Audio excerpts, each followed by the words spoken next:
Muchas gracias. Muy buenos días con todos y todas. Primero, extender un agradecimiento por la invitación de este espacio que sin duda desde el día de ayer ha sido muy rico para todos nosotros, ¿no? Para ir implementando, aprendiendo y desaprendiendo también de igual manera. Primero quisiera presentar a breves rasgos de Misión Escalabriniana en Ecuador. Somos el brazo ejecutor de la Congregación de Hermanas Escalabrinianas. En Ecuador nos encontramos ya 30 años trabajando hacia la defensa, protección y garantía de los derechos de las personas en movilidad humana, migrantes y refugiados. Mediante varias áreas de trabajo como son el área de niñez y juventud, el área de medios de vida, promoción humana e incidencia, que trabaja de manera transversal en cada una de estas áreas. Voy a, perdón, para pasarle. Me habían pedido que pueda compartir cuáles son los factores y la metodología de trabajo que hemos utilizado en Ecuador para generar éxito en nuestro trabajo de incidencia. Pero para eso quería dar un contexto de cuál es la situación migratoria en Ecuador y qué es lo que estamos atendiendo hoy por hoy o en la última década. Ecuador es uno de los países que alberga a más personas reconocidas como refugiados en América Latina. Registramos una cifra histórica de 72,000 personas a marzo del 2022 consideradas como refugiadas, según los datos que nos da el Ministerio de Relaciones Exteriores y Movilidad Humana. En la última década se ha convertido en el tercer país de destino para personas refugiadas y migrantes provenientes del país de Venezuela, con un estimado de 513,000 personas hasta marzo del 2022. Esta población, el 68%, se radica en nuestro país en las provincias de Pichincha, Guayas y Manabí. Entre enero y mayo del 2022, un poco más de 1,400 personas colombianas han buscado protección, sobrepasando el número registrado durante el mismo periodo en el 2021, que fue aproximadamente de 1,210 personas. A diferencia de la población venezolana, la población colombiana habita en las provincias de Pichincha, Esmeraldas y Sucumbíos, que son las provincias donde Misión Escalabriniana en Ecuador se encuentra trabajando. Entre los perfiles con riesgos específicos de la población se encuentran mujeres, niños, jóvenes, personas con discapacidad y personas de la población LGBTIQ+. Entre los incidentes o riesgos más comunes que se presentan dentro del monitoreo de protección que realizan varias ONGs y también del monitoreo que se realizan desde las organizaciones de sociedad civil, se reportan riesgos como incidentes de violencia basada en género, el sexo transaccional, trata y tráfico de personas, no contar con redes de apoyos familiares, necesidad de protección física referente a la imposibilidad de contar con los medios básicos, ¿no? Como vivienda, trabajo, pero también la necesidad de protección legal. Y la necesidad de protección legal se radica justamente en lo que ayer compartíamos, que era el tema de regularización y la necesidad de contar con documentación, porque sin duda alguna, pues nos han manifestado también que es una puerta de acceso a los derechos y servicios, el tema de la regularización de su estatus migratorio. Dentro de los aspectos claves que hemos considerado dentro de Misión Escalabriniana, el proceso de incidencia política, pues es un proceso organizado y planificado que nos ha permitido influir en las políticas públicas y en los tomadores de decisiones. Nos ha permitido generar diálogo y consenso entre la sociedad civil y las autoridades y tomadores de decisiones. ¿Y qué buscamos con el tema de incidencia política? Pues transformar las situaciones de inequidad y mejorar el ejercicio de derechos. ¿Cuándo hacemos y cuándo hemos practicado este tema de la incidencia en el Ecuador? Es en la ausencia de políticas públicas, pero también en la existencia de políticas públicas que están siendo inconstitucionales o que tenemos un tema de regresión de derechos. Y finalmente, pues también lo realizamos por el incumplimiento de las políticas públicas vigentes. Y en este aspecto, hoy por hoy se está realizando un informe del estado situacional de la movilidad humana en las provincias en las que nos encontramos trabajando como Misión Escalabriniana, que revisan varios ejes de acceso a derechos y servicios, como es el eje de educación, de salud, de participación, y también el tema de regularización de los titulares de derechos. La incidencia la hemos dividido en varias etapas, por llamarlo así, ¿no es cierto?, dentro de la parte metodológica. Y hemos definido que tiene una parte inicial o de partida y previa, y una parte de estrategia que es súper importante, y no nos podemos olvidar de la parte de la evaluación también. Como factor inicial, consideramos y nos ha permitido tener éxito en las actividades, que sin duda alguna también ha habido muchas dificultades, pues es el contar con colectivos, con grupos, con demandadores de derechos empoderados, fortalecidos, con liderazgo y capacidad de generar las alianzas que son supremamente importantes para el trabajo de incidencia. La capacidad de generar propuestas y de poder negociarlas, es decir, de hablar de una capacidad política de los demandadores o titulares de derechos. El conocimiento de los actores con los que contamos en cada uno de los territorios, para saber con quién vamos a poder contar e impulsar nuestras estrategias establecidas. Pero también es importante conocer cuáles son los procesos y las dinámicas para la toma de decisiones, es decir, qué tiempo dura, quiénes son, dónde radica la toma de decisiones o la generación del poder para la toma de decisiones. También es importante intervenir en lo público, porque esto va a legitimar nuestras propuestas, pero también nos va a permitir transparentar nuestros procesos de incidencia y los procesos de negociación que vamos a plantearlos ahí. La formación de opinión pública es uno de los factores que nos ha permitido llegar al éxito también, con una información argumentada con la cual podamos sostener nuestros debates y nuestras propuestas.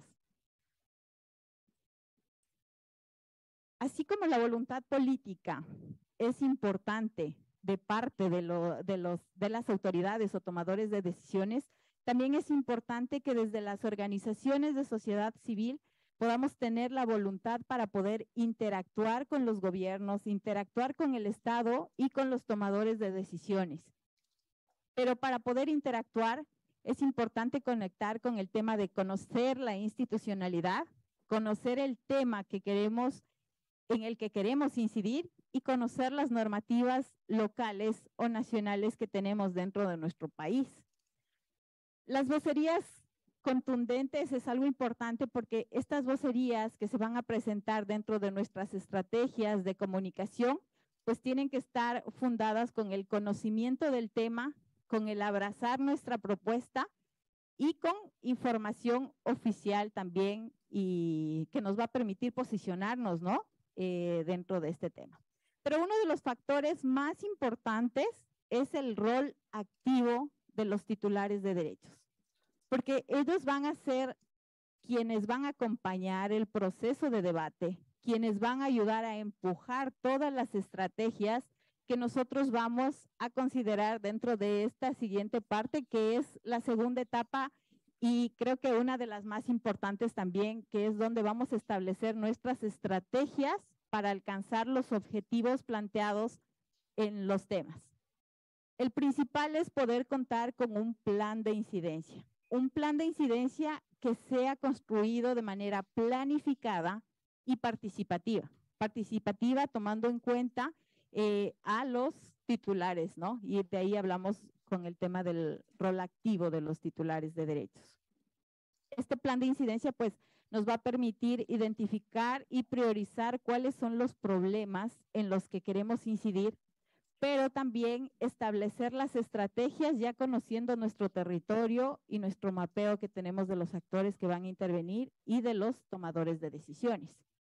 Este plan donde tiene que contar las acciones que vamos a desarrollar dentro de cada una de las estrategias que van a ser apropiadas, los responsables de ejecutarlas también y los indicadores para poder evaluar nuestros impactos y si en realidad estamos teniendo éxito y alcanzando nuestras metas que nos hemos propuesto.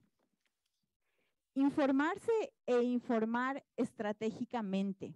Esto también es importante porque nos va a permitir empezar la incidencia incluso con las organizaciones que se van a venir uniendo a nuestros objetivos o metas, a lo que vamos a querer profundizar. El manejo de estrategias comunicacionales, porque la incidencia va acompañada y trabajando paralelamente del tema de comunicación. Entonces tenemos que mapear importantemente el tema de comunicación, los medios y canales por donde vamos a intervenir también, porque para nadie es un secreto que el tema de la prensa y medios de comunicación generan opinión pública y es importante trabajarlo desde ahí y saber a quiénes les interesa y por dónde tenemos que ingresar. En la incidencia creo que es súper importante el manejo de datos y cifras. Y ayer mencionaban en las presentaciones también que la migración no la podemos traducir simplemente a cifras y datos, que detrás de la migración hay rostros, hay historias, hay vivencias. Y es importante que estas cifras y estos datos que manejamos en incidencia no pierdan las vivencias humanas, porque sin duda han sido factores que nos han permitido avanzar en temas de incidencia, que nos han permitido generar el tema de empatía y aceptar las propuestas presentadas. La actualización permanente del mapeo de actores es importante porque nos permite rastrear acciones, saber con quiénes vamos a contar para abrazar las propuestas y con quiénes posteriormente vamos a generar las alianzas o las coaliciones que van a empujar los procesos de incidencia. La presentación de informes, acciones de protección, denuncias y peticiones. Bueno, en esta lámina está traducida y esta va muy conectada al tema de diálogo, presión y confrontación. Aquí he mencionado que no existe una receta así clara para decir vamos a seguir el paso 1, el paso 2, el paso 3 de la incidencia, porque esto lo vamos a aplicar de acuerdo a las circunstancias y al contexto que tengamos en la situación o en el problema que vamos a querer incidir. Entonces, en ocasiones vamos a necesitar el diálogo y cuando hemos agotado este factor o esta herramienta, pues en muchos casos hemos necesitado el tema de presión mediante la presentación de informes, de pronunciamientos públicos y en ocasiones también la presentación de acciones de protección por inconstitucionalidad de algunas políticas públicas que hemos tenido en el Ecuador. De hecho, aquí es importante el tema de alianzas porque estas acciones de protección, estos pronunciamientos y estos informes no van solos, no dicen Visión Scalabriniana, presenta el informe, no, sino que se van a hacer más contundentes y más fuertes cuando lo hacemos en alianza o en redes. Y el trabajo de articulación y coalición. En Ecuador, Misión Scalabriniana está participando de varias redes y mesas de trabajo y articulación, tanto a nivel local como a nivel nacional, que nos permite dar respuesta y empujar cada una de las propuestas. Y creo que sin duda esto ha generado varios factores de éxito. Ecuador hoy por hoy ya cuenta con política pública específica para movilidad humana. Ecuador tiene una ley de movilidad humana, el reglamento de movilidad humana. A nivel local contamos con ordenanzas cantonales y provinciales que maneja el tema de protección de movilidad humana. Pero sin duda también para poder alcanzar el éxito nos ha considerado como una herramienta importante el cabildear a los tomadores de decisiones antes de aplicar nuestra acción determinada. Saber quiénes van a apoyar, a quién le interesa y quiénes tienen el poder de decidir también. La producción de materiales educativos y capacitación, la producción de materiales educativos y capacitación, quería compartirles algo que es muy significativo, y es que una de estas estrategias es la sensibilización. Hablábamos ayer de incidir, pero también de trabajar con la población de acogida, porque una de las limitantes para la incidencia es el tema de la xenofobia, ¿no? Entonces tenemos una experiencia muy bonita que dentro del trabajo comunitario donde nos encontramos inicialmente, no querían saber absolutamente nada de lo que tiene que ver con movilidad humana, con migración. De hecho, íbamos a ingresar como institución y llegaron al punto de organizarse para pedir que no haya ningún tipo de organización que trabaje con el tema de movilidad humana. Más sin embargo, ha sido un trabajo de educación, un trabajo de capacitación ciudadana, la que nos ha permitido hoy por hoy contar ya con una mancomunidad de barrios que deciden declararse como barrios o comunidades acogientes, ¿sí? Incluyentes. Entonces fue un trabajo de 3 años, pero que hoy da frutos, y eso fue a raíz de haber aplicado los factores que me permití mencionarles. Finalmente, está la parte de evaluación, que es un factor súper importante.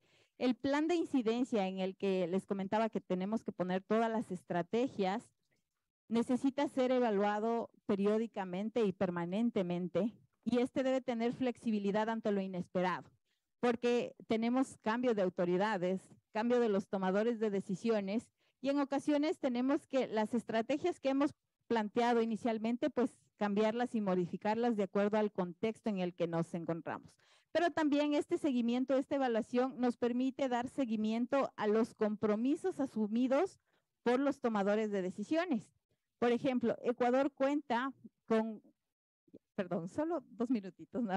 Ecuador cuenta con un proceso de regularización extraordinario, que inicialmente fue un pronunciamiento oficial desde el presidente, pero tardaron 10 meses para que se haga efectivo. ¿Cómo se logró? Con la articulación y generación de alianzas de las organizaciones de sociedad civil para presionar que efectivamente se den los procesos de regularización que hoy por hoy están atravesando, y que sin duda alguna está ayudando y beneficiando para el acceso a derechos y servicios de las personas migrantes y refugiadas. Como se me acaba el tiempo, quiero compartirles unas fotitos de todo el trabajo que nos ha permitido el éxito de las actividades de incidencia. Como las más importantes que observamos arriba es el trabajo con los titulares de derechos, porque creo que un factor importante para el tema de incidencia es el rol activo y el fortalecimiento y empoderamiento de los titulares de derechos. En algún momento Misión Escalabriniana ya no estará, pero estarán ellos empujando estos procesos de incidencia para la defensa y el ejercicio efectivo de los derechos de las personas migrantes y refugiadas. Muchísimas gracias. Muchas gracias, Cindy. Lamento estar con los tiempos, pero si no, no vamos a cumplir con la agenda. Pues muchas gracias. Sin duda, la incidencia requiere de mucha profesionalización de la sociedad civil, requiere de diversas herramientas y estrategias. Y bueno, para continuar en en esta discusión y en esta reflexión sobre los requerimientos y sobre el estado de la acción civil, de la asociación civil, le voy a pedir a Mauricio Ambrosini si nos comparte su reflexión. Yes, I'm not able to speak in Spanish. I understand your wonderful language, but I'm not able to speak fluently. Neither English language is my best competence, but I hope to make myself understood. I have prepared me too some slides to be more rapid. and effective, I hope, in my presentation. My topic is again civil society, and I will talk about advocacy and solidarity. We can go to the next slides, please. First of all, as you know, it's not necessary to spend much words to say this. Immigration policies have increasingly become more important in the political agenda, but unfortunately, the general trend in the global north is towards more closure, or to be more precise, more selective policies. Go on the next slide. The true word for what regards the global north is not indeed walls or absolute closure, but it is better to talk of a filter, of selectivity. Skilled migrants are welcome. European Union citizens and citizens of the global north can circulate better than in the past. Non-European Union workers and their families face growing obstacles. And last of the least, asylum seekers are now the most visible and more contentious target. And they raise fears of threat and invasion, despite the fact that the European Union hosts about 13% of world refugees, and also the United States are not more engaged. Actually, few irregular immigrants are actually deported from Europe. Most people remain. In the last plan on migration policy, the most cited word was repatriation. The highest concern for the European Union Commission is to speed and to implement more removals of irregular migrants. But at the same time, they admit that they fail. Until now, they have failed in this task. The combination of liberal values, high costs of removals, organizational and political problems create many obstacles to deportations.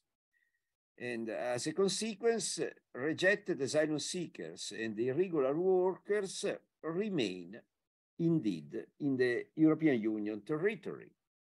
Please. Go to the next.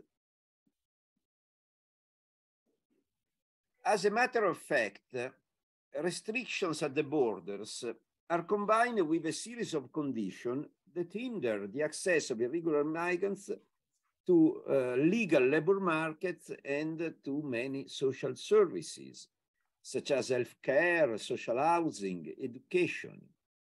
But anyway, they remain on the territory, and they have needs and aspirations. In this context, the restrictions in the public provision of services create an empty space, and this space is filled mainly by some alternative providers, and these alternative providers come mainly from the civil society. Please. So we can define the exclusion of migrants as a battleground where we find several actors. I will detail more these different types of actors, but I mention here rapidly NGOs, trade unions, social movements, faith organizations, until spontaneous mobilizations of common citizens. All these actors in various ways struggle against the xenophobic policies. And they create a network that, of services, of help and support that can be called a welfare from below. here there is a discussion in the literature and in the social debate. Are these actors fully politically? Are they politically engaged? Are they enough engaged? I state that even when the actors involved, the actors coming from the civil society, do not take an overt political position, they contest policies of asylum and borders in practice. Practical help is imbued with a political meaning, even when it is not declared or acknowledged. When they provide food, for instance, or accommodation, or legal support to asylum seekers, to irregular migrants, they go against policies of exclusion and borders enforcement in practical ways, but with a political meaning. And the opponents see this point. They attack and they criminalize, if they can, solidarity with weak immigrants, with irregular migrants or asylum seekers. Please. The civil society actors enact a debordering solidarity, contesting the idea that the national borders can limit human rights and humanitarian action. This debordering solidarity highlights the tension between actions of support and policies which seek to reaffirm national sovereignty through stricter asylum and migration measures. The present Italian government is a case in point. Irregular immigrants and asylum seekers, as I said, are supported by various native actors. I factor four main types of actors coming from the civil society. The first are NGOs specialized in the field. The most recognized case are NGOs rescuing people in the sea, sending ships in the Mediterranean to search and rescue people who risk the death when they try to cross the Mediterranean Sea. Second, we can identify other civil society organizations, such as trade unions, faith organizations, associations of volunteers. In the first case, NGOs, the staff is mainly professional. They work with professional people who earn wages, working on the ships or in the reception of immigrants.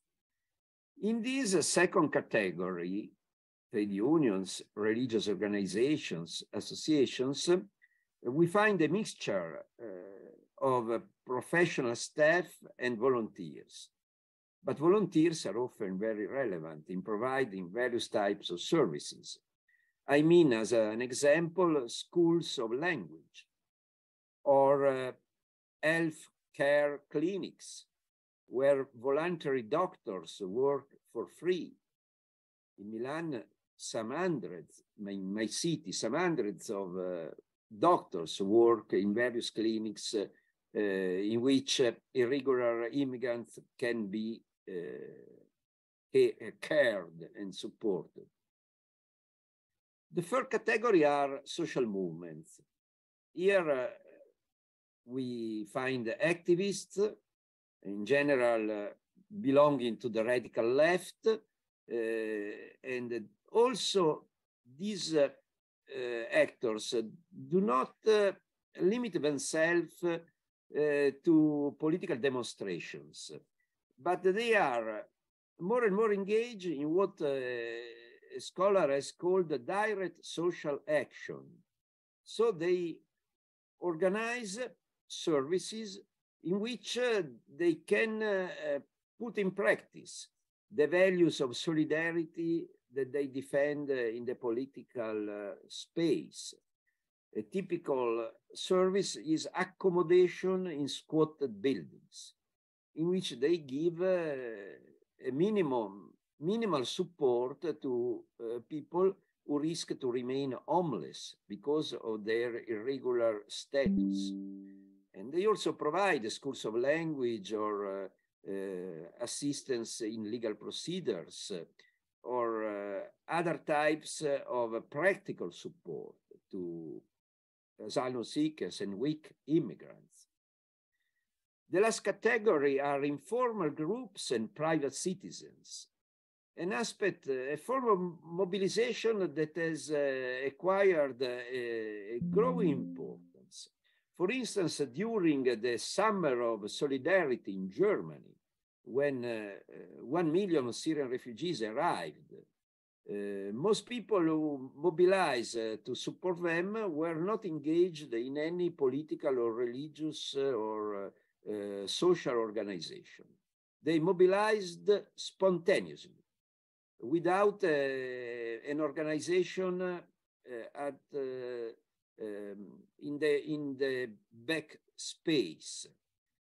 And also the recent arrival of Ukraine refugees last year has triggered a wide mobilization by groups of citizens and also individuals, providing or trying to provide various types of services. Please.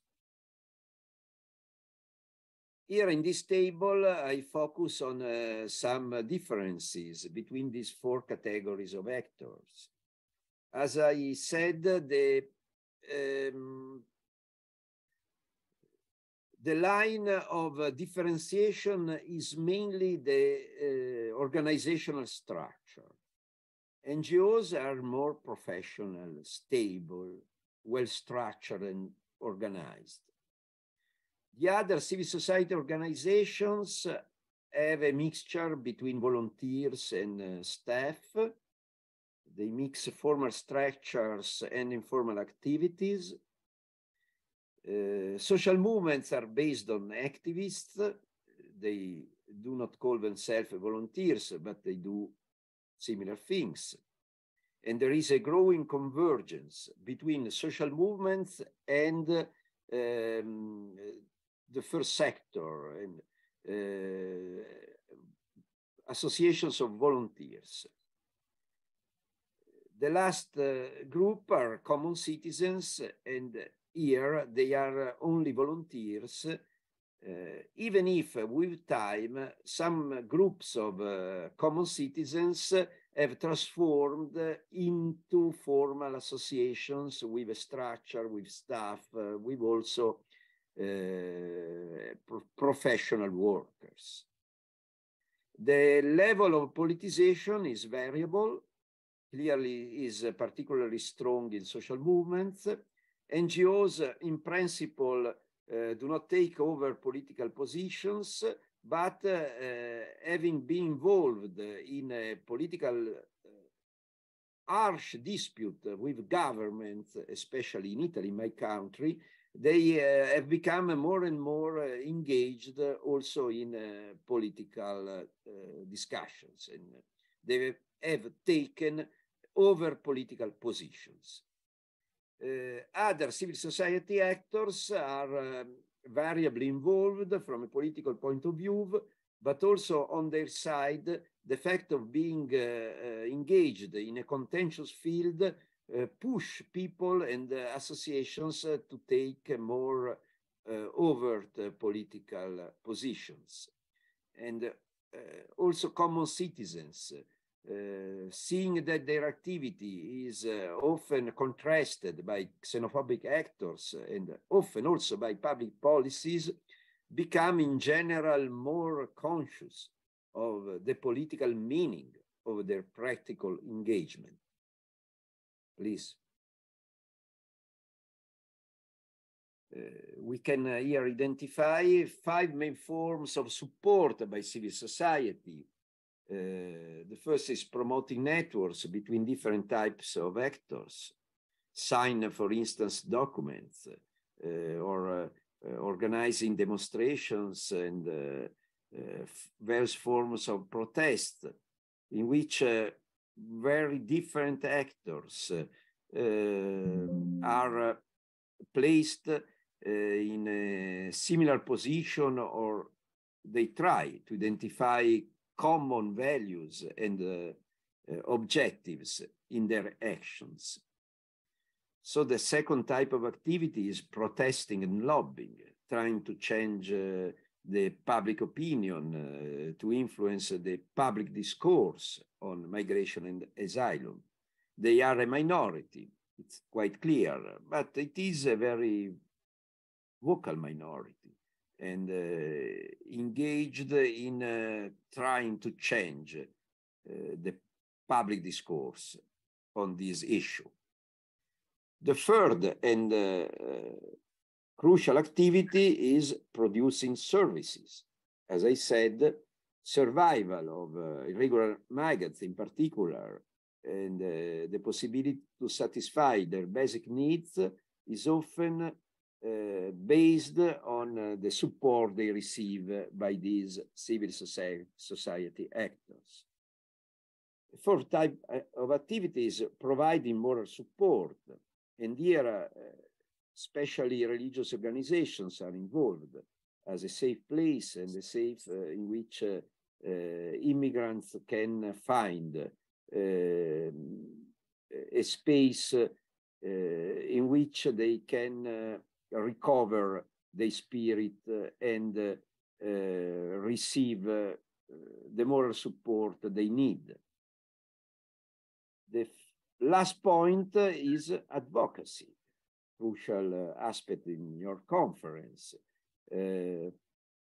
Organizations from the civil society are involved in protecting rights through legal action. And there are, in several countries, associations of lawyers who work for free to defend asylum seekers or to contest policies of exclusion.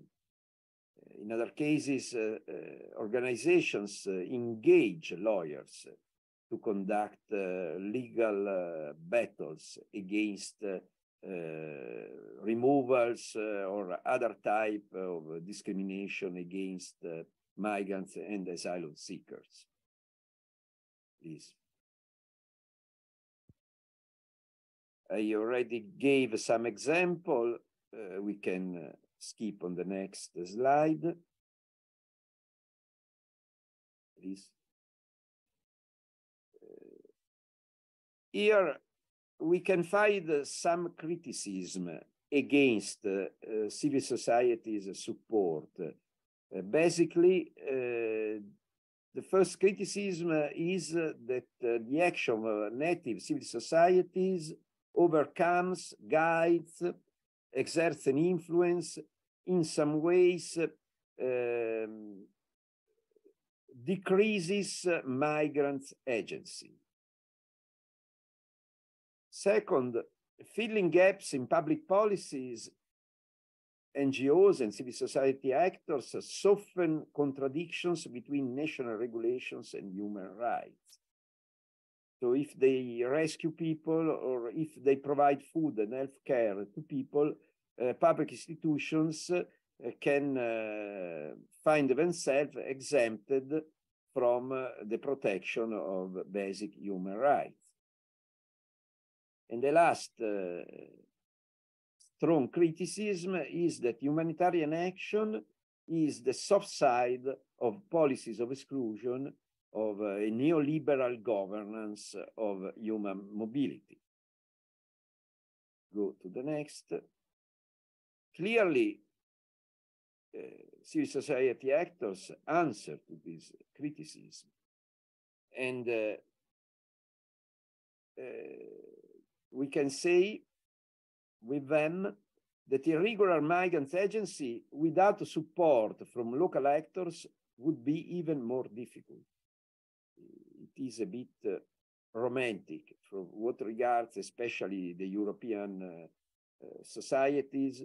The idea that weak, irregular migrants without resources can engage themselves in strong social movements and effective struggle against the state and public policies of exclusion. Second, conditions of irregular migrants would be harder without help and various services provided mostly by civil society organizations. I could say that with time, the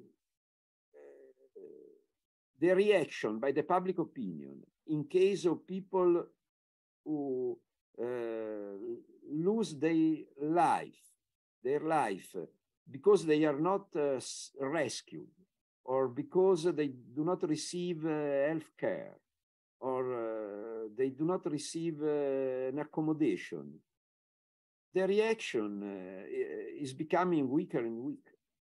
So the idea that letting people die, because in this way the state, the exclusion policies could be called to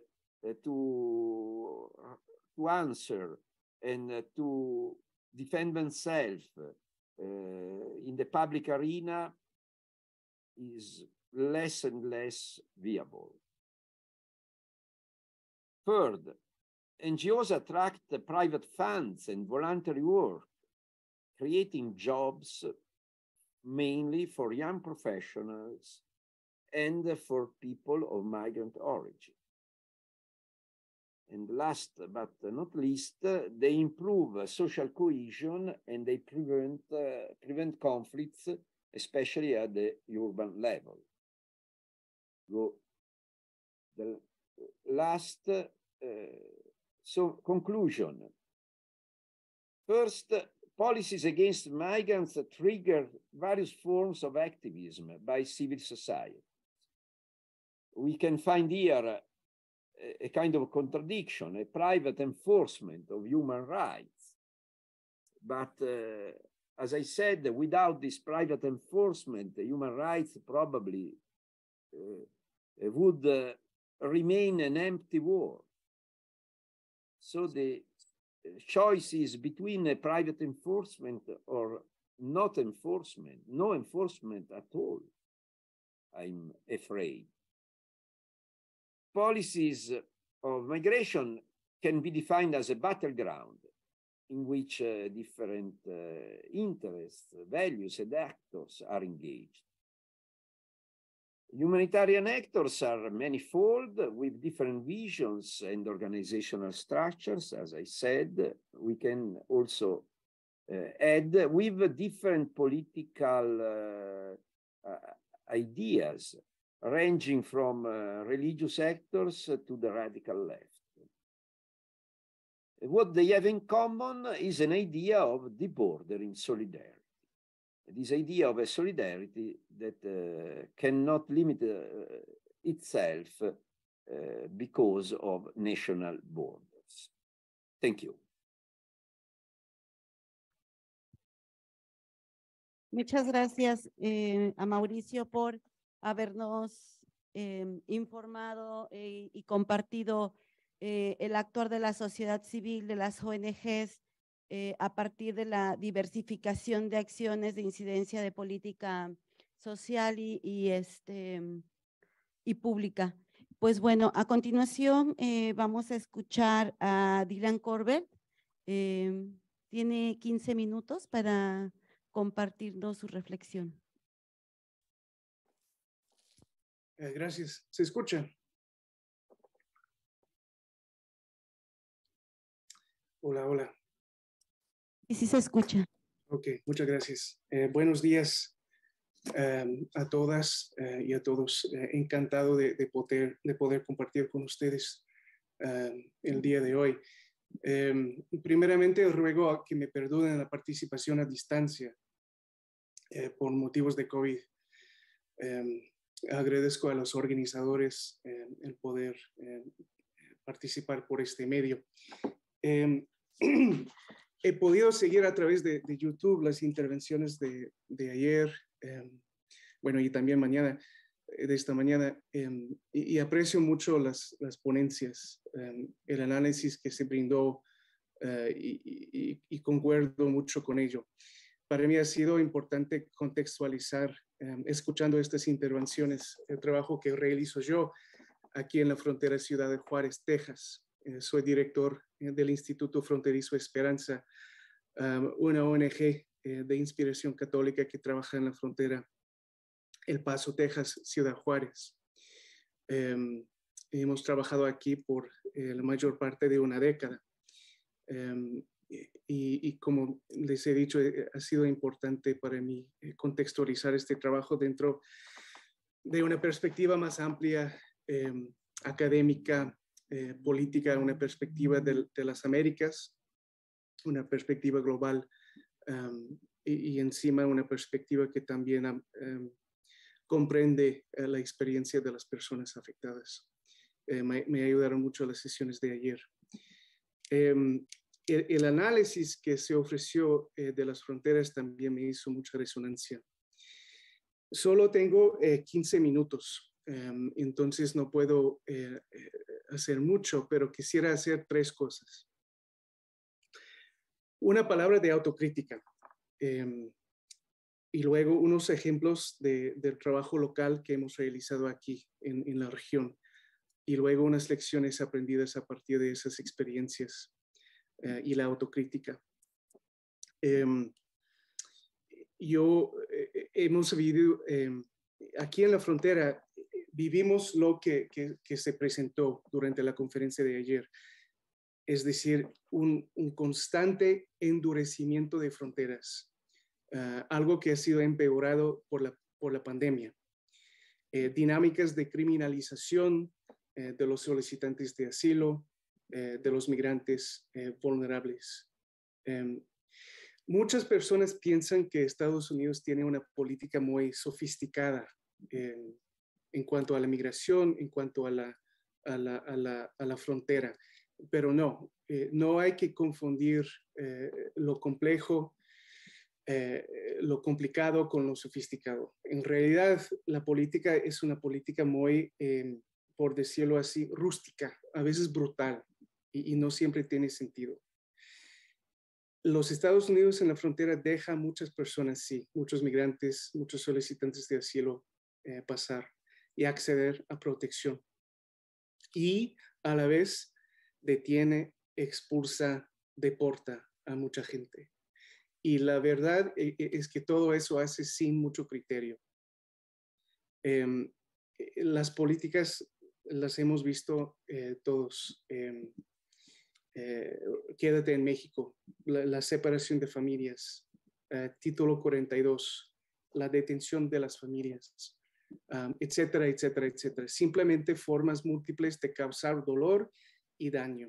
Esa es la política aquí de los Estados Unidos en la frontera.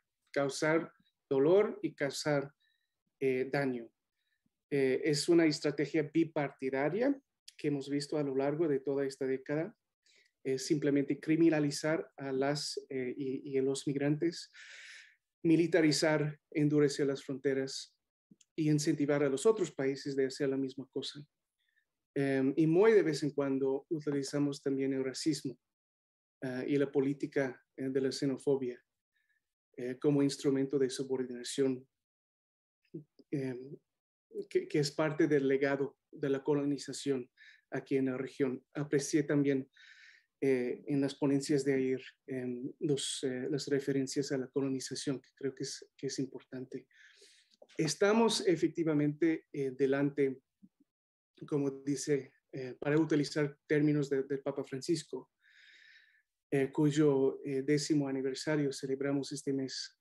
Estamos delante de una hermenéutica del sacrificio, una hermenéutica de misericordia. Es lo que se vive todos los días aquí en la frontera.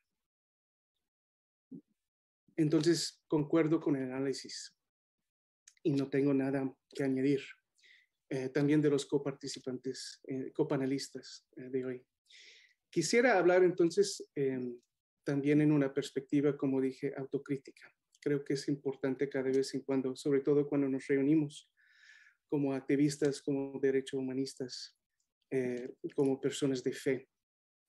Una cosa que sí ha cambiado mucho en esta década es que la constelación de organizaciones de ONGs aquí en la frontera, sobre todo en Ciudad Juárez, es totalmente diferente. Hace 10 años, para dar unos ejemplos, existía solo una casa de migrante en Ciudad Juárez, de la Iglesia Católica. Existía una sola ONG que se enfocaba en el tema migratorio. Hoy en día tenemos quizás 30 casas de migrante, formales e informales, incluyendo casas, incluyendo sitios del gobierno federal, del gobierno estatal, del gobierno municipal. Tenemos ONGs, muchas. Tenemos ONGs internacionales, tenemos la presencia de más organizaciones de la iglesia, de órdenes religiosas. Tenemos OIM ahora, tenemos ACNUR. No teníamos nada de esto hace 10 años. Entonces, la constelación ha cambiado muchísimo. Y para bien, claro. Pero, sin embargo, y me perdonarán si la enfermedad y la distancia me permiten ser un poco más franco de lo usual. Me atrevería a decir que la situación para la persona migrante común y corriente aquí, en esta región de la frontera, quizás no ha mejorado mucho. Y como sociedad civil no estoy tan convencido que colaboramos mejor hoy que ayer, que bajamos y desplegamos recursos mejor, que incidimos mejor hoy que ayer, que soñamos mejor hoy que ayer, que soñamos juntos más hoy que ayer. Sí, un poco, pero quizás no lo suficiente. Y me afecta mucho un dato para mí que es un dato cortante, que me hace, me afecta, me toca el corazón. Y es que el gobierno federal de los Estados Unidos este año ha registrado más de 800 personas muertas aquí en la frontera, que es más que en cualquier otro año. Y sabemos que si son 800 personas registradas, el número real es mucho más alto, quizás 2,000, 3,000, 4,000, porque la mayoría de los cadáveres no se encuentran nunca en el desierto o en el río. Más personas que nunca, con todos estos cambios aquí. Entonces, creo que sí se necesita una palabra o un momento de autocrítica. Creo que merece la pena reflexionar sobre esta dinámica.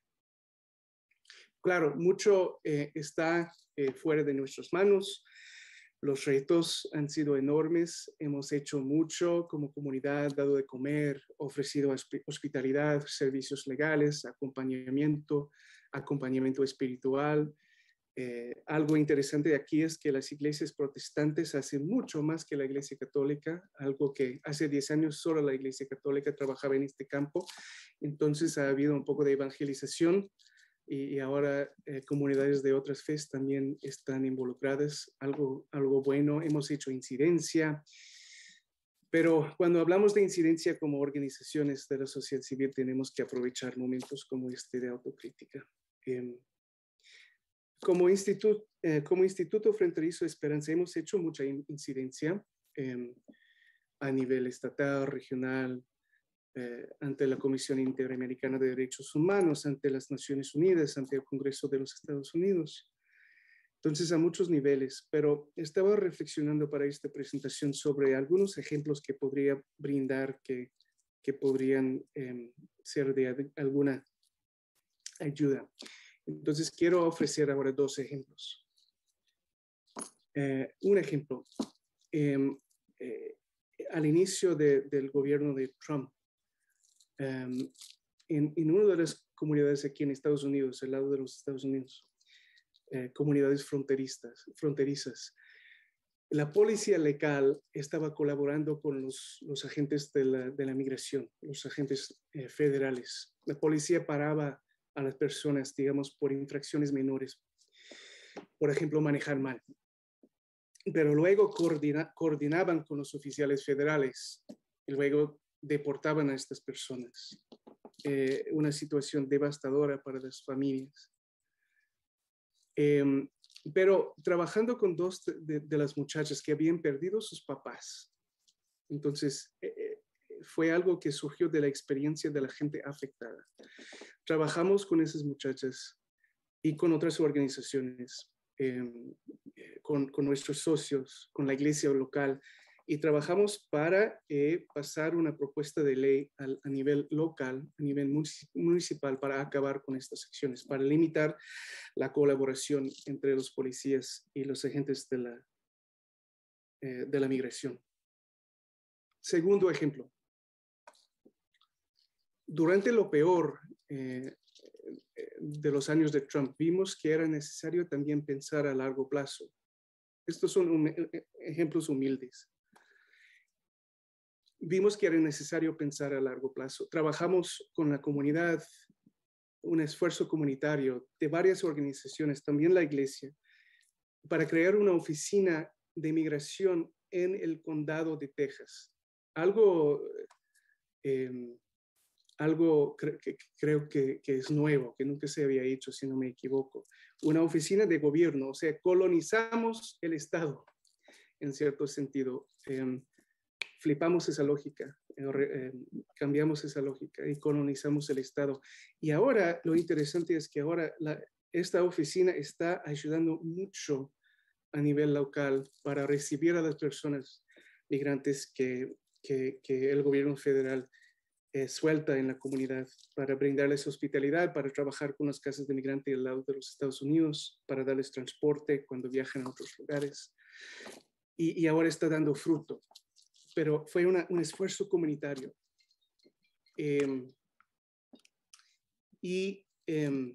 Tengo fe de que un día el gobierno actual está invirtiendo mucho en estas políticas de criminalización y militarización. Pero tengo fe que un día los recursos que invertimos en la hermenéutica de la militarización de nuestra frontera, en la hermenéutica del sacrificio, que invertiremos más en la hermenéutica de la misericordia, con acciones como esta. Algunas lecciones aprendidas, solo 3. Lo local, número 1, lo local. Nuestro trabajo, estoy cada vez más convencida, tiene que estar arraigado en lo local, en la tierra, en la historia, en el contexto de una comunidad local. Luego sí, es importante buscar resonancia con otros esfuerzos, pero tenemos que partir de lo local, tejer relaciones, construir comunidad. Tiene que empezar con las personas afectadas, sus agendas y no las nuestras. 2, dejemos espacio para el Espíritu Santo. He estado reflexionando durante este tiempo de Cuaresma en las imágenes del Espíritu Santo. El fuego, el respiro. Aquí en Juárez hay muchas organizaciones, muchas de ellas ahora con sedes afuera.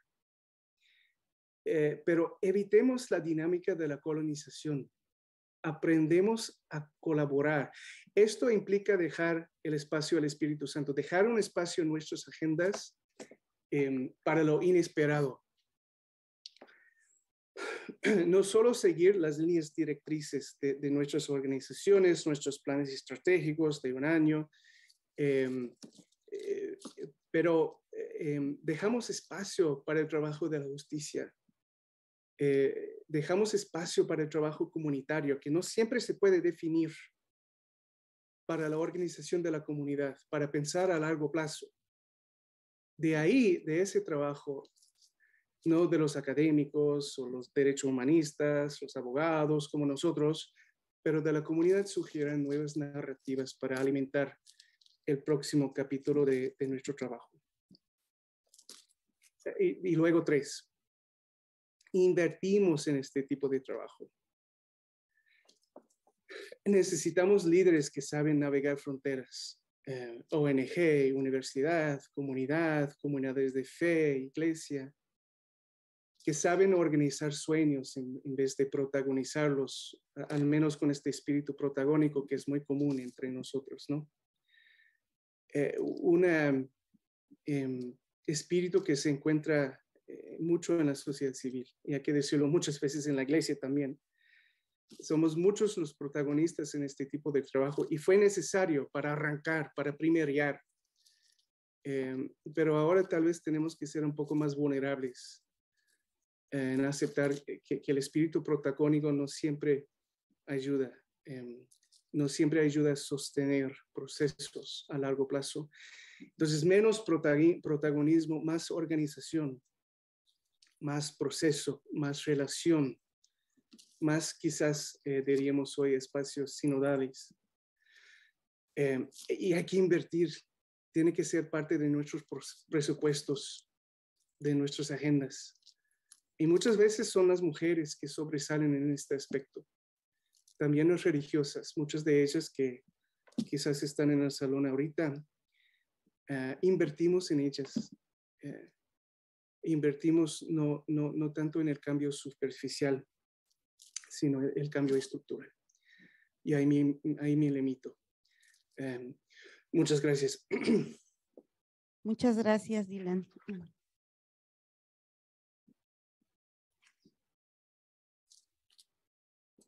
Voy a invitar a pasar al pastor Gustavo Banda, que ya llegó, para que en un momento más nos comparta su reflexión, pero por ahora le voy a ceder la palabra a Giovanni Lepri.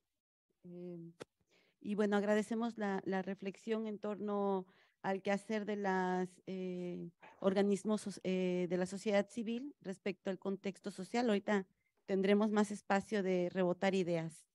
Pues bueno, es tuya. Bueno, muchísimas gracias. Bueno, primero que todo quisiera realmente agradecer muchísimo de la invitación y haber considerado el ACNUR en este intercambio muy válido, muy profundo que se está dando. Y bueno, quisiera empezar recordando las palabras de un sacerdote escalabriniano que abrió un día un encuentro donde estábamos los dos diciendo que somos cómplices desde muchos años con el ACNUR para un mundo donde todas las personas se sientan en casa.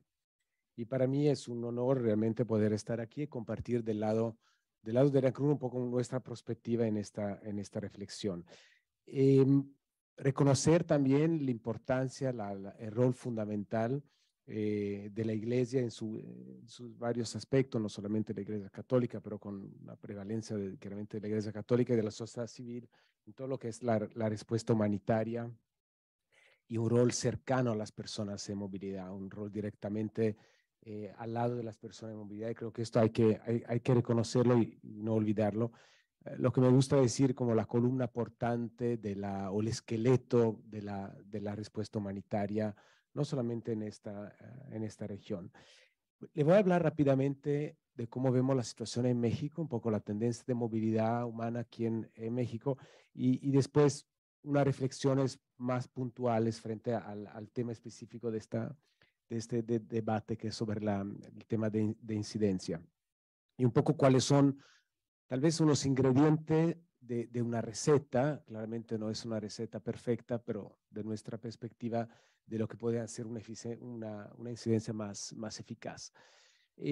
Bueno, primero creo que sí es importante hacer una distinción, por esto que me gusta usar la palabra movilidad humana como un tema más amplio que incluye diferentes personas que están en el proceso de movilidad, en los cuales están los refugiados, solicitantes de asilo, personas que están en distintos procesos de inmigración, los desplazados internos, creo, tema muy importante que tenemos que particularmente aquí en México darle siempre más relevancia y reconocimiento. Personas que al final son refugiados que no han cruzado una frontera internacional. Entonces, esto me parece muy importante.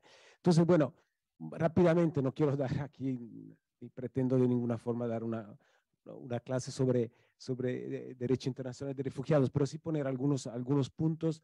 Bueno, claramente un refugiado es una persona que se encuentra fuera de su país, pero el punto importante es que la razón por la cual, las razones principales, pues son temores fundados de persecución por su raza, religión, nacionalidad, pertenece a un determinado grupo sociales o opiniones políticas, y que ha tenido que huir de su país porque su vida, su seguridad estaban en riesgo.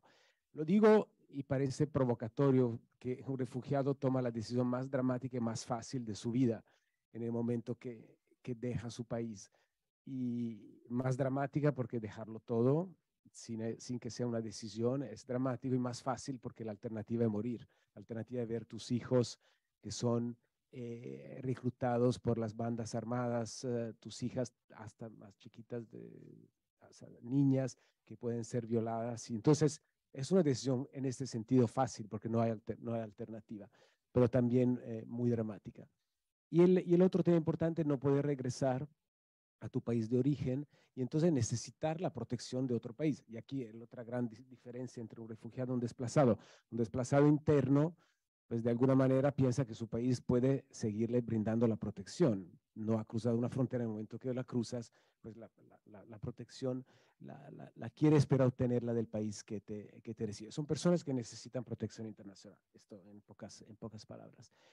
México es un país increíble porque no solamente es un país de 130 millones de habitantes, no solamente es la 15ª economía del mundo, pero también es un país que vive unas situaciones humanitarias tan graves como muchos de los países expulsores de las personas que vienen a pedir asilo en México. Entonces uno diría, pero ¿cómo es posible que alguien que deja un país por razones de violencia, de persecución, y llega a otro país que también tiene índice de violencia? Salieron las estadísticas de las 50 ciudades más violentas del mundo, y creo que México está en las primeras 20. Creo que solamente hay una ciudad que se mete en el medio de una consecuencia una tras de la otra de ciudades mexicanas. Sin embargo, también es un país muy diverso, muy diverso, y que sí brinda posibilidades de protección, y lo hemos visto porque se está volviendo uno de los países de asilo más grandes al mundo en términos numéricos de personas que han pedido asilo en México. Entonces, bueno, podríamos hablar mucho de esto,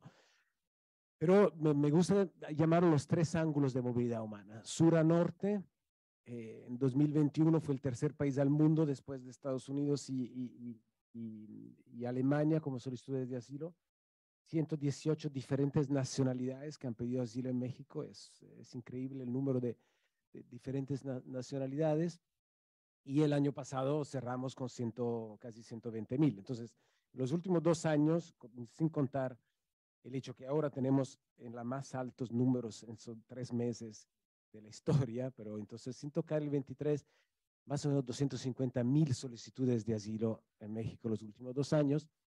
Pero también se habló ya, y me gusta hablar después de varios colegas, porque varios temas ya se han tocado, se habló también de la movilidad norte-sur, las políticas de Estados Unidos que empezaron con la administración anterior y que en muchas maneras se han siguiendo con esta administración, que implican muchos retornos forzados, involuntarios de personas que tal vez querían pedir asilo en Estados Unidos y son devueltas a México. Entonces, una segunda presión. Se habló del título 42, que es, y de los protocolos mal llamados protocolos de protección, y así adelante. Y el tercero, desplazamiento interno. Entonces, definitivamente hay mucho que hacer y mucha incidencia que se tiene que hacer en un país que está en una región también muy compleja, porque aquí tocamos solo México, pero es toda una región. Se habló de Ecuador, y teníamos así, que habló de Ecuador. Ecuador es la tercera o segunda nacionalidad, ecuatorianos son la segunda o tercera nacionalidad que cruza el Darién este año. Y cruza el Darién, no de paseo, buscando llegar a otros países por buscar protección o por migración o por otros temas. Un país que nunca estaba en las estadísticas, que se va sumando a Honduras, Guatemala, Nicaragua. Bueno, aquí pasamos a esto. Miren, esta es bastante, habla sola.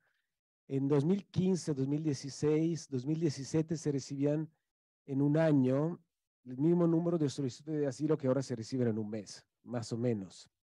Esta curva que creció en esta manera exponencial, y ahí sí, permíteme tocar un punto ya de incidencia, que la Comisión para Refugiados, que tiene la responsabilidad de recibir, analizar y tomar decisiones frente a estas solicitudes de asilo, tiene el mismo presupuesto que tenía cuando recibía 1.000 o 2.000 solicitudes al mes, ahora recibe 130.000. Entonces ahí pues parte de la incidencia es que también se adecue la capacidad institucional a las necesidades y no solamente, digamos, a otros temas. Nacionalidades solamente, y porque aquí me parece importante, ya se mencionó, no estamos hablando de números globales, estamos hablando de seres humanos. Cuando hablamos de 100 millones de personas desplazadas forzadamente por la violencia en el mundo, estamos hablando de 100 millones de seres humanos, de madres, padres, hijos, hijas, adolescentes, personas que tienen discapacidades o que tienen necesidades muy específicas. Entonces, mirar, y ya hablo rápidamente del tema de incidencia, realmente a los grupos poblacionales con sus propias necesidades. No hay políticas públicas que valgan para todos, hay políticas específicas que se tienen que adoptar. Entonces aquí vemos, bueno, solamente algunos datos que pueden ser bastante significativos. Y voy terminando esta parte y después solo unos comentarios sobre cómo creo que, digamos, esta receta de la incidencia puede ser más eficaz. Es importante, volviendo al tema de México y de digamos, de sus diferencias, Chiapas, Tabasco son entre los estados más pobres del país, pero son los estados que reciben casi el 80% de las solicitudes de asilo. Y la ley mexicana prevé que si tú pides asilo en un estado federado, ahí tienes que quedarte hasta que termine tu proceso, que puede ser 4, 5, 6 meses.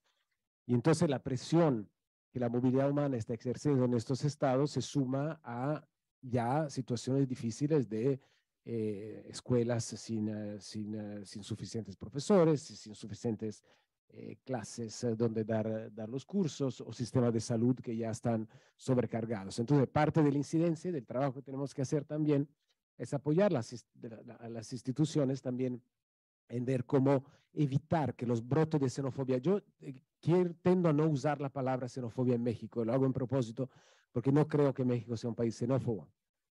Yo vengo de un país, Italia, que cada vez que hay una elección, el tema migratorio, ya se habló aquí, lo habló colega de la Universidad de Milán, el uso de la invasión. ¿Cuántas veces escuchamos la palabra?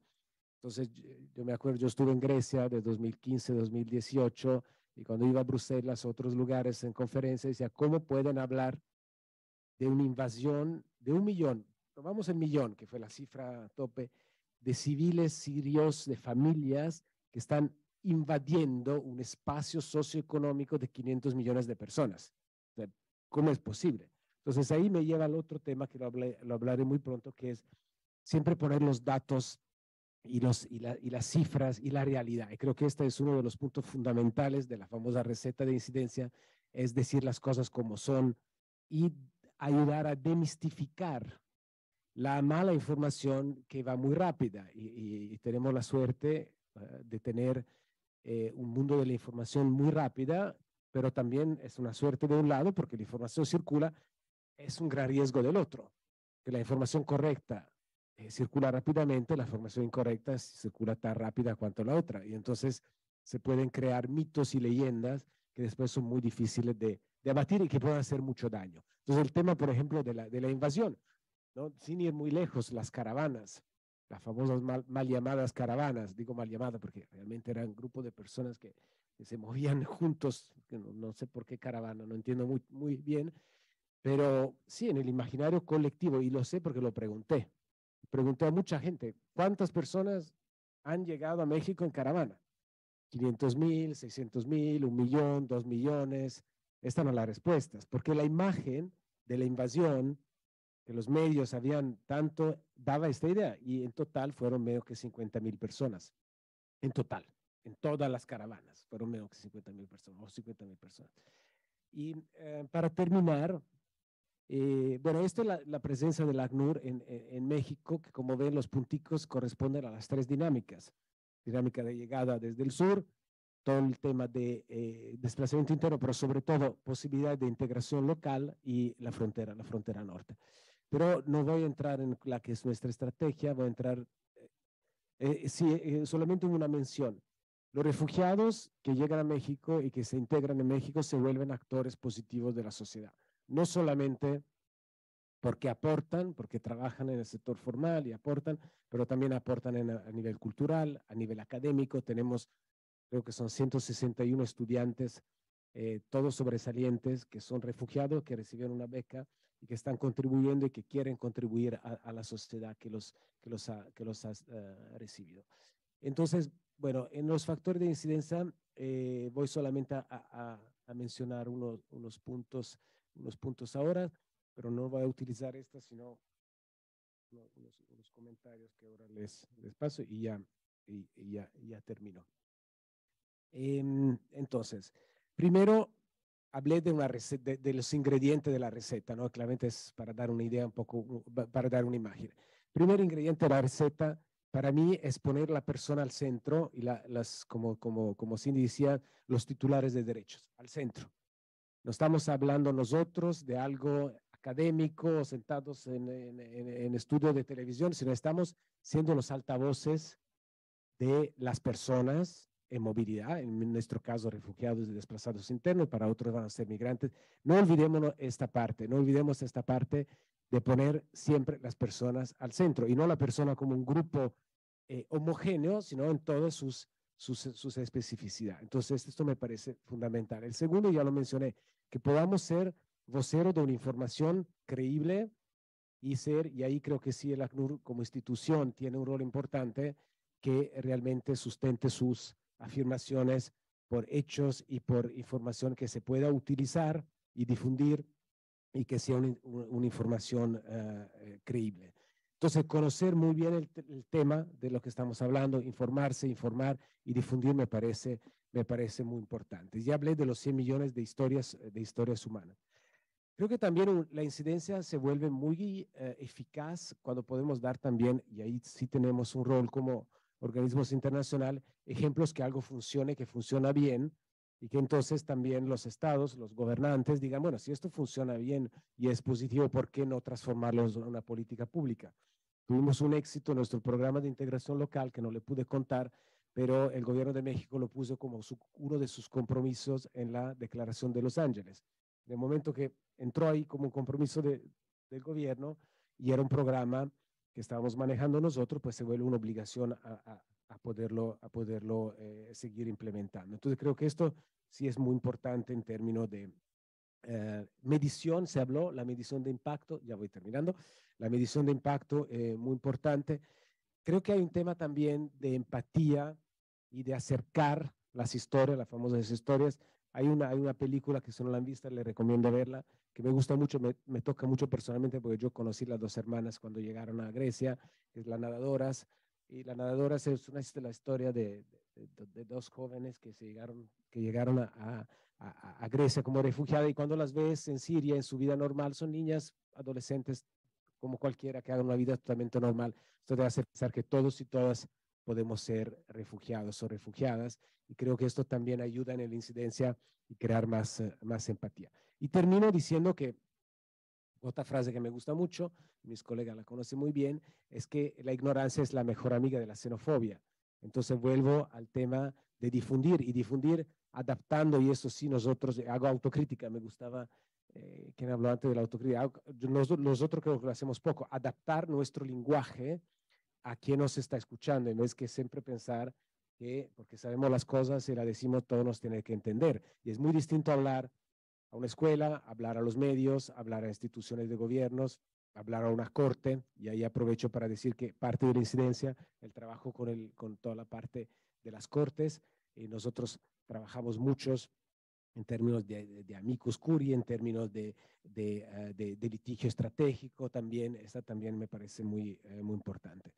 Y por último, el tema de las alianzas, también se mencionó el famoso proverbio africano, creo que era, que solo vamos más rápidos, pero juntos vamos más lejos. No hay otra, tenemos que ir juntos, porque la incidencia y la capacidad, claramente no le van a pedir, o se lo van a pedir a la ACNUR, que haga un comunicado público diciendo que el gobierno está haciendo una cosa contra la ley, pues va a ser difícil tal vez que lo hagamos, a menos que no sea legalmente soportado, pero podemos hacer otras cosas. Entonces, que cada actor que quiere los derechos de la población de movilidad pueda hacer su parte. Y creo que tenemos un rol, de nuevo, como Naciones Unidas, de respaldo de los actores humanitarios y muchas veces también de defender, lastimosamente, muchas veces se vuelven el anillo más débil porque son más fáciles de atacar, son más fáciles de amenazar, son más fáciles. Entonces ahí creo que sí tenemos un rol institucional de ponernos como defensores de los defensores en un sentido. Entonces yo creo que realmente hay mucho que podemos estar haciendo juntos somos un organismo internacional, intragubernamental, burocrático. Sé que alguien en esta sala, no voy a decir quién, el padre Pat va a saber que estoy hablando, porque yo siempre le decía, es cierto que cumplimos, lo que no se sabe es cuándo cumplimos, entonces hay que también tener un poco de paciencia con toda esta, digamos, esta gran estructuras que tenemos que manejar. Habría muchas más cosas que decir, y de buen italiano yo tengo siempre a decir lo último y seguir hablando, pero ya me dijeron 2 minutos hace varios, 0 minutos, entonces muchísimas gracias. Muchas gracias. Pues bueno, sin duda hay muchas cosas interesantes que compartir. Vamos viendo cómo la capacidad de incidencia depende también de la estructura en la que se encuentra la organización que la realiza. Pues bueno, voy a ceder la palabra a Daniel, esperando que nos acotemos al tiempo para terminar. Bueno, buenos días a todos y todas. Primero agradecer por este evento y básicamente porque creo que hemos vivido algo que me gusta llamar la política de la ternura, ¿sí? Hemos recibido esa hospitalidad, hemos visto cómo nos han tratado y creo que estoy muy agradecido y estamos muy agradecidos por eso con todos los colaboradores que han estado. Agradecer también a las personas que están aquí presentes, también a las personas que están de manera virtual. Y quiero iniciar tal vez de una manera distinta porque somos sociedad civil y el día de ayer nos invitaban también a ser creativos, ¿cierto? A imaginar nuevos escenarios, a imaginar nuevas cosas. Y en ese sentido yo quiero tomarme 1 o 2 minutos para que cada uno y cada una nos miremos quiénes estamos acá, quiénes están alrededor nuestro. A mirado derecho, a mirado izquierdo. Mirémonos cómo estamos ubicados, ¿no? Y después de esto, quiero que alcemos la mano las personas que venimos fuera de México. Y mirémonos. Ahora, quiero que alcemos las manos quienes vivimos el control migratorio el día que llegamos, a quienes nos pararon en migración a pedirnos el pasaporte.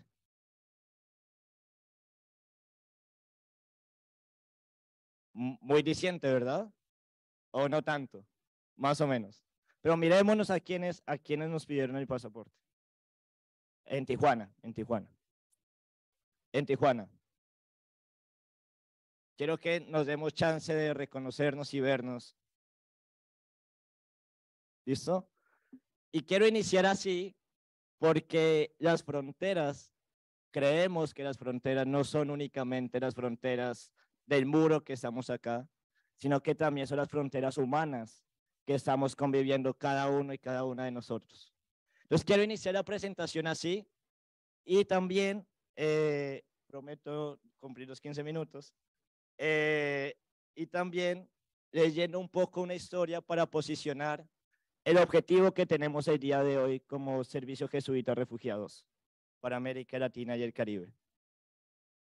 Y esa historia básicamente es una historia de una migrante que se llama Rosalía, quien inició su recorrido en el 2018 desde Catia, un importante barrio popular en la ciudad de Caracas, Venezuela.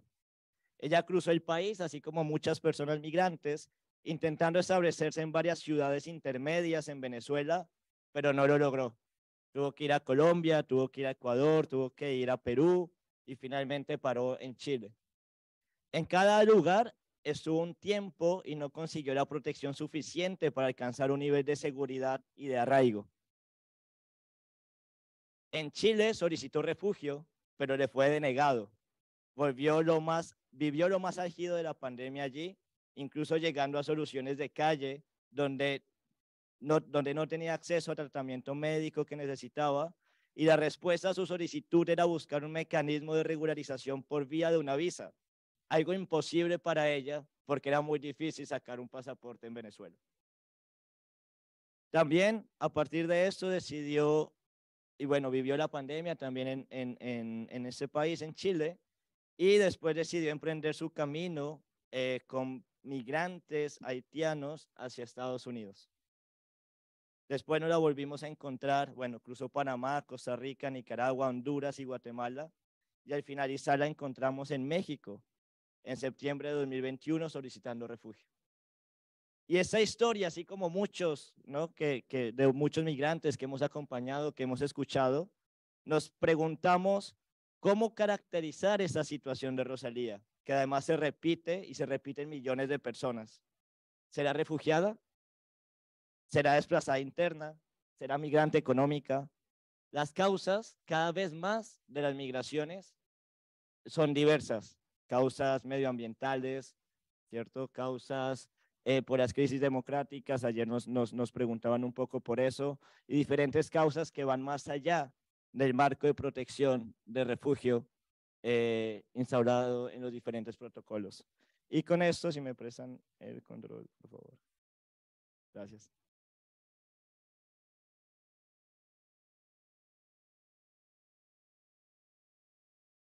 Y con eso voy a tratar unos puntos. El primero es situándonos, este joven, ¿qué institución representa? ¿Quiénes somos? ¿Qué es el Servicio Jesuita de Refugiados? El contexto, un poco aportando ya lo que se ha venido diciendo, pero tal vez aportando algo nuevo, una perspectiva y propuesta y algo que hemos denominado líneas de fuga, entendidas como preguntas que no tenemos respuesta, que no sabemos, pero que buscamos que sea una forma de responder y generar algún tipo de conversación. Primero, Servicio Jesuita de Refugiados, como lo dice su nombre, somos una obra de la Compañía de Jesús. Estamos en más de 50 países, más de 51 países a nivel global, y el Servicio Jesuita de Refugiados para América Latina y el Caribe está en esos países: Venezuela, Colombia, Ecuador y México. Y nuestra misión, y aquí me quiero como que hagamos un lente ahí, es acompañar, servir y defender a las personas refugiadas de facto. Es decir, no estamos hablando únicamente de refugio, como tradicionalmente lo hemos tratado, sino refugiados de hecho, migrantes y desplazadas forzadas, haciendo énfasis precisamente en lo que nos convoca en esas zonas fronterizas desde una perspectiva de protección integral y reconciliación. Perspectiva de protección integral, muy de acuerdo con uno de los ponentes, donde la acción humanitaria ya no es suficiente, donde son medidas blandas también para acompañar, servir y defender a las personas migrantes. Acá, contexto regional, quisimos poner una balanza, digo quisimos porque eso viene de un discernimiento regional con muchas personas, también migrantes, retornadas y refugiadas, donde hay un contexto retador que ayer lo vimos muchísimo, un contexto que nos desborda, un contexto que nos dice, juema chica, ¿qué vamos a hacer, no? Y hay algo, traje un concepto, espero haberlo traído muy bien, que lo vimos ayer, y es este de luchas por la vida. El contexto no solo nos muestra los retos, hay brotes de cosas, de elementos que las voces migrantes, que las luchas migrantes nos comienzan a traer aquí. Primero, pues el incremento de vulnerabilidades de las personas refugiadas de facto, es evidente, pero frente a esto está el reconocimiento y el brote y el incremento de su capacidad de agencia y resiliencia, que de un enfoque crítico del estudio de las migraciones podríamos denominar luchas migrantes. Esa es la ampliación, la naturalización de la cultura del individualismo, del racismo, de la xenofobia, de la discriminación, que tampoco podemos desconocer. Pero frente a esto, hay un brote de la cultura de la hospitalidad y hay un brote de la cultura de la reconciliación. Ese tema tercero, la militarización, securitización y políticas públicas regresivas, represivas en la región, es algo que ya lo vimos ayer, es algo que estamos viendo hoy, pero frente a esto creemos necesario constituir y participar en las redes ya existentes, pero también trayendo consigo nuevos temas en las agendas políticas a nivel nacional, regional y global. Ya. ¿Cómo lo hemos realizado? ¿Cómo lo hemos hecho? Creemos en una comunicación incidente y una incidencia comunicativa. Esto va muy ligado a lo que nos presentabas ahora, y es, debemos poner en el centro a las personas y no podemos ver la comunicación únicamente como una herramienta de mostrar lo bonito que somos como organización, sino lo que realmente queremos incidir, qué tema realmente queremos incidir. Estar donde otros no están implica estar en aquellas fronteras olvidadas, que nos permita también colocar aquellos temas en las agendas políticas que han sido invisibilizadas, creemos nosotros también de aposta, y no porque no se conozca esa realidad. Pensamos que debemos seguir aliándonos con investigaciones y monitoreos fronterizos en la región, cosa que realizamos. Un ejemplo está una investigación con comunidades indígenas, y por eso el día de ayer fue bien interesante la discusión de la regularización, porque también algunos países como Colombia están regularizando comunidades indígenas que no quieren reconocer como tales y como comunidades indígenas binacionales. Entonces, ahí también es importante entender la regularización de manera interseccional y no como si fuera algo únicamente para los migrantes. Y por último, creemos que es bien importante contar con un marco de entendimiento común. ¿Y qué es un marco de entendimiento común? Básicamente, posicionar en las agendas y fortalecer las agendas que ya están en la región. Ya me explico mejor con la otra diapositiva.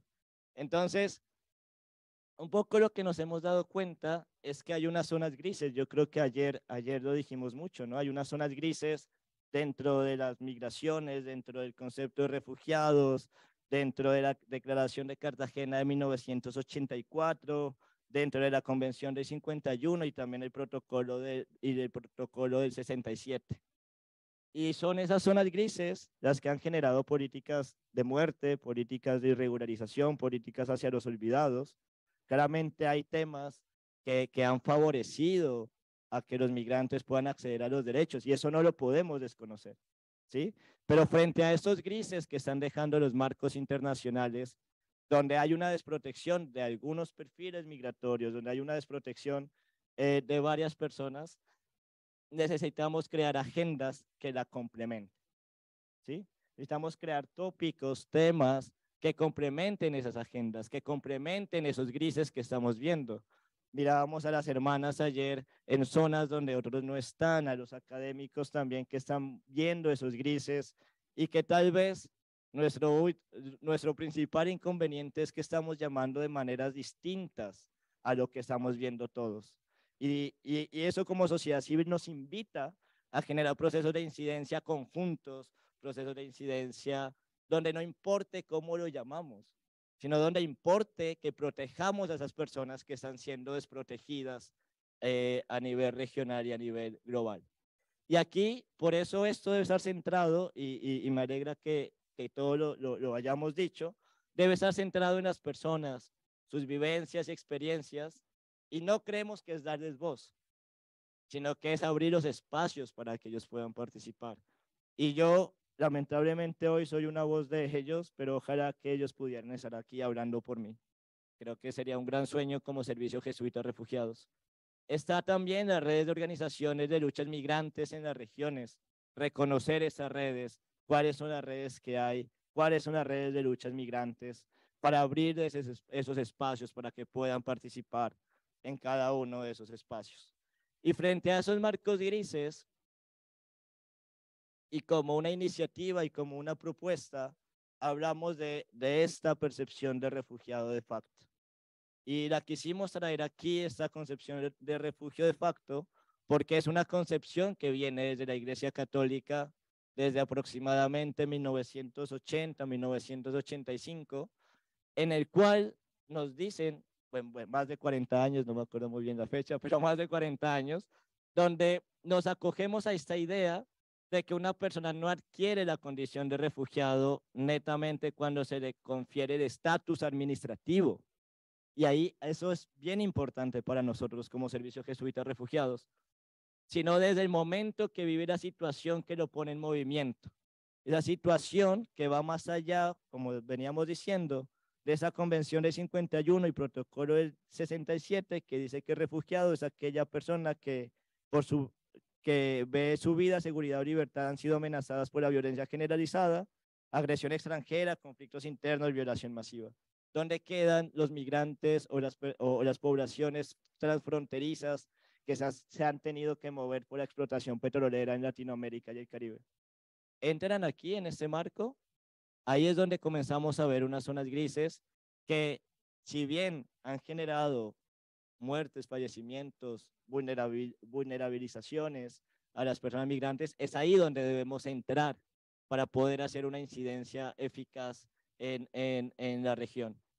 Igual, como decía ahora, creemos que esto también va muy relacionado con esa perspectiva más amplia que utilizan diferentes organizaciones, que es que las personas migrantes forzosas es lo mismo que las personas migrantes o similar a las personas migrantes forzosas con necesidad de protección internacional.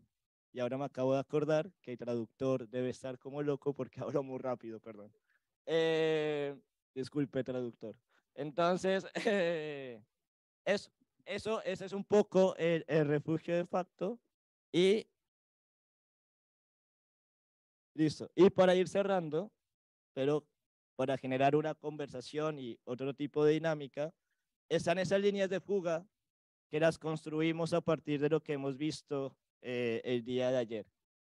Entonces, ¿cómo crear agendas de incidencia / advocacy saliéndonos de los marcos tradicionales, esos marcos, convenios tradicionales, o desde la perspectiva crítica, lo que llamamos como régimen de migración y fronteras, y sin recaer en lo que se ha llamado el humanitarismo?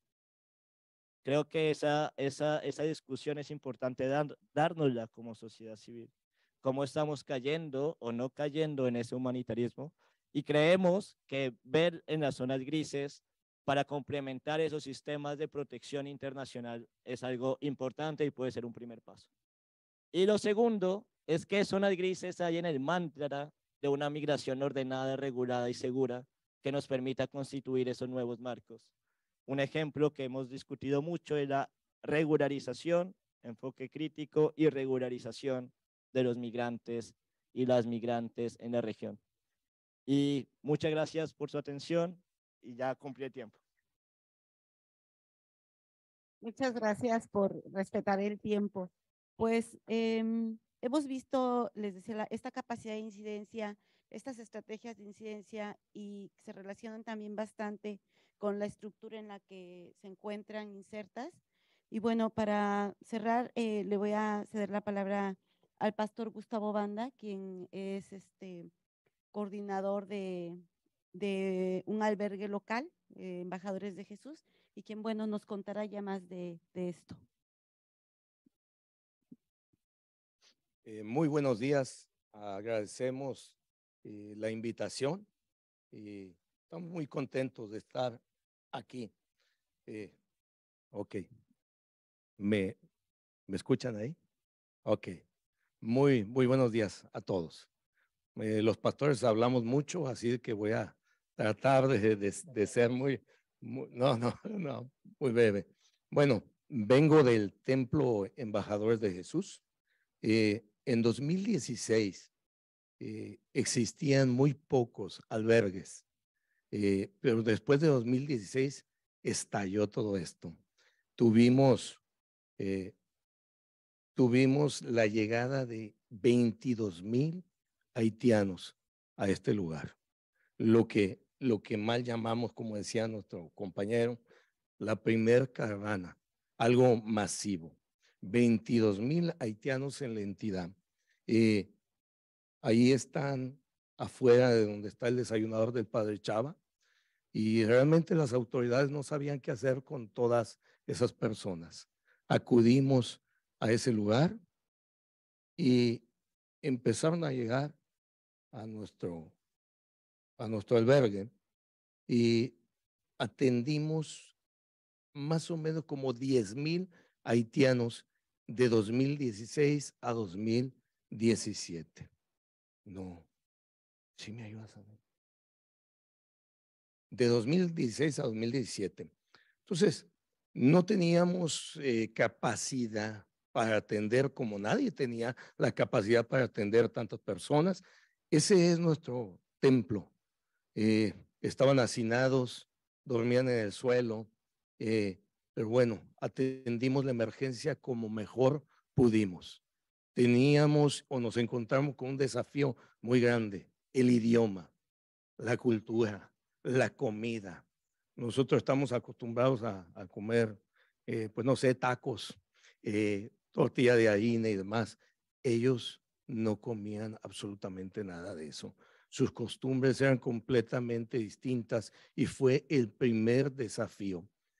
Hablaba nuestro compañero de que en México la palabra xenofobia es muy fuerte. Pues quiero decirles que en 2016 y 2017 nos encontramos con un mandatario local que fue xenófobo y que empezó a atacar mediante las políticas a esta población de migrantes, de tal manera que fuimos casi impedidos de construir lo que nosotros llamamos la pequeña Haití. ¿Cuál fue el mayor desafío con el cual nos encontramos?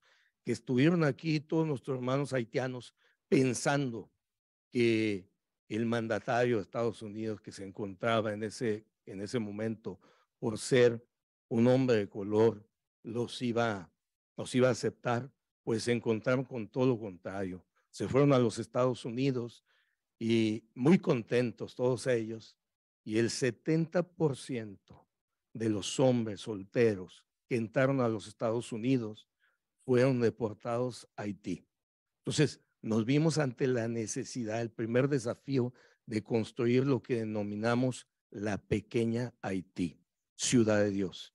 Entonces, como pudimos, empezamos a construir ese pequeño asentamiento. Me fueron negados todos los permisos para construir por parte de la alcaldía en ese momento.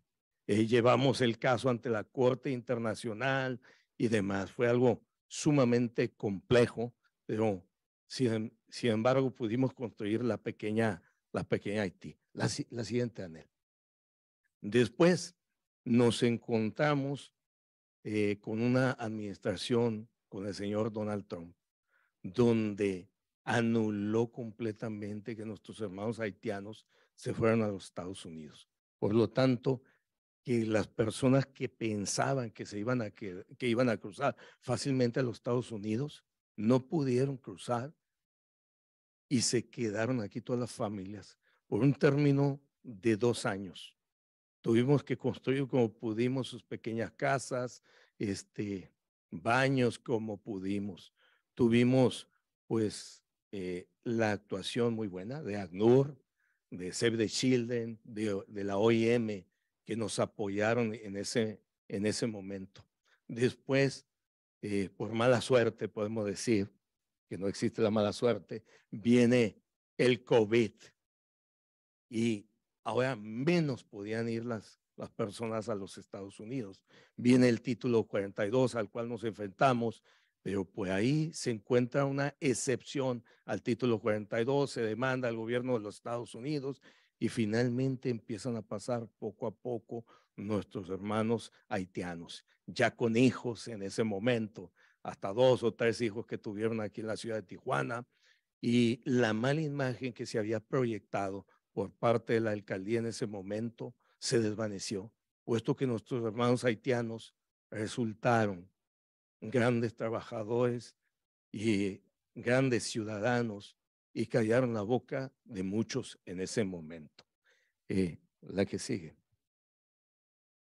¿Cuáles fueron los desafíos y las estrategias? Bueno, se habían quedado algunos haitianos y pensamos que iba a ser la migración más copiosa que íbamos a recibir. Pues nos equivocamos.